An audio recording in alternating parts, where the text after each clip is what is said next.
Tanggal 9 Mei 2018 adalah tarikh keramat yang menyaksikan Pakatan Harapan berjaya menguasai Putrajaya.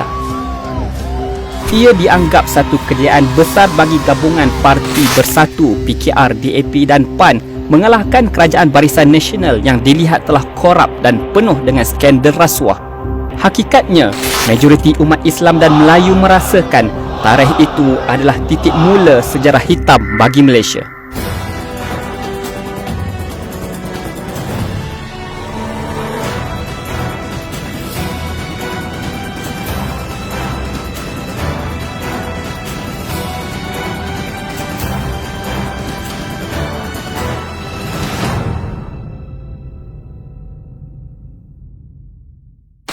Kita sebenarnya sudah menjangkakan jika PH menang dalam pilihan raya 14 itu satu perkara yang buruk akan berlaku pada negara dalam semua aspek.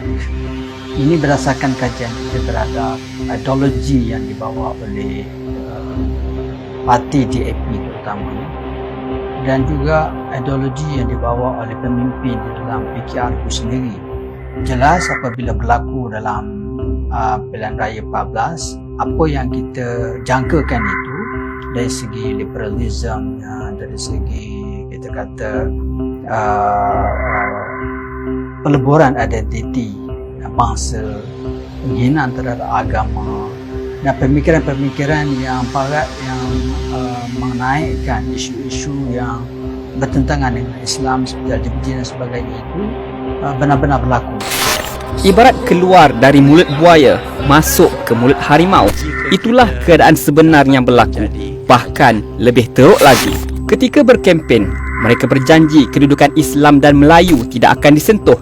Sebaliknya, setelah mendapat kuasa, janji hanya tinggal janji. Ya, yang jelas kita tengok kalau PKR dia membawa ideologi liberalism, maknanya manusia itu bebas dan sebebasnya untuk melakukan apa saja. Ini konteks yang dia bawa. Begitu juga DAP membawa ada sosialisme. Jadi dua ideologi yang besar ini yang mendominasi pemerintahan PH ketika itu. Jadi dengan membawa ideologi yang seperti ini, jadi kita dapat lihat bagaimana golongan-golongan LGBT diberi kedudukannya tinggi, dihormati dan tak pernah terjadi dalam sejarah di mana mereka ini boleh berarak di dalam negara kita di dataran merdeka.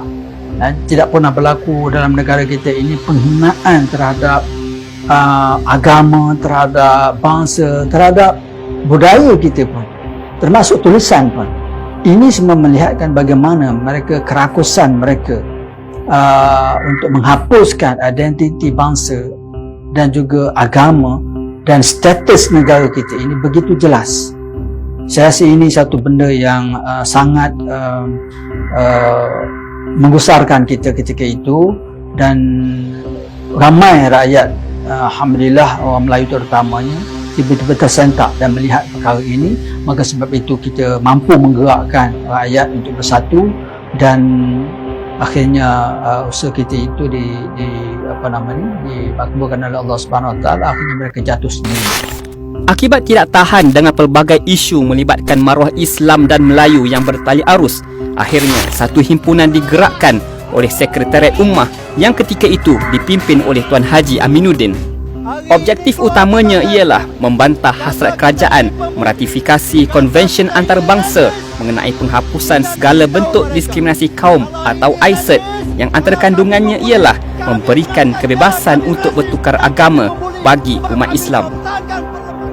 Sebenarnya itu himpunan yang luar biasa lah. Saya pun tidak menjangka bagaimana rupanya kemarahan rakyat ini. Alhamdulillah, himpunan itu sebenarnya menunjukkan bagaimana sentimen orang Melayu ini. Ada perkara-perkara yang mereka boleh tolerate, tetapi ada perkara-perkara yang mereka sensitif, terutama berkenaan dengan isu bangsa dan isu agama ini.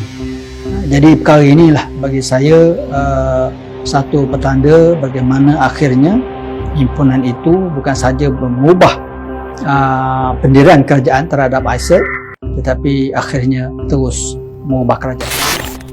Dari sudut perundangan pula, banyak agenda yang mahu dilaksanakan, antaranya memansuhkan hukuman mati yang jelas berpihak kepada pembunuh, mencadangkan Akta Harmoni yang mahu menyamaratakan Islam dengan agama lain dan mendesak diadakan pilihan raya tempatan yang hasilnya akan menindas orang Melayu.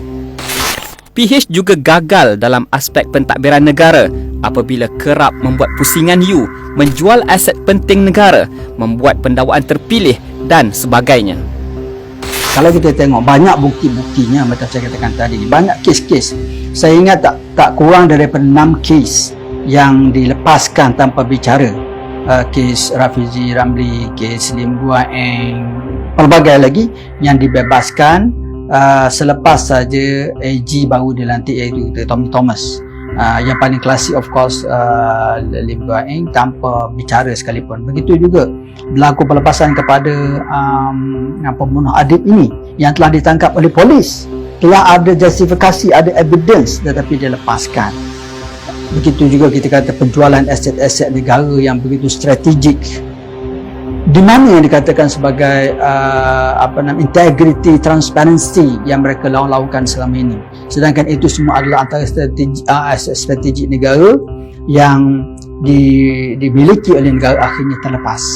Dan kita tengok bagaimana semua ini dikaburkan dengan istilah-istilah bagi saya yang diulang-ulang oleh mereka tentang rule of law, tentang integrity dan sebagainya, tetapi hakikatnya di bawah sana mereka menjalankan aktiviti mereka. Terlalu banyak untuk disenaraikan satu persatu, namun ia tetap kekal berada dalam lipatan sejarah hitam 22 bulan pemerintahan Pakatan Harapan yang perlu dijadikan pengajaran. Pakatan Harapan wajib terus dikuburkan kerana ancaman yang dibawa merosakkan kesucian Islam dan kedaulatan Melayu, seterusnya menggugat perpaduan di kalangan rakyat. Apa yang pasti, pada pilihan raya umum ke-15 yang bakal berlangsung tidak lama lagi, ramai menjangkakan Pakatan Harapan akan terus ditolak agar pengalaman pahit selama 22 bulan tidak akan berulang lagi. Bagi saya, alternatively, kalau betul untuk kita wipe out PH ini dengan mengadakan pilihan raya umum, yang statistik menunjukkan bagaimana kalau campur antara PAS dengan UMNO, mereka mendapat sokongan lebih banyak daripada Pakatan Harapan. Mereka ada 6 juta undi dan PH ada 5 juta.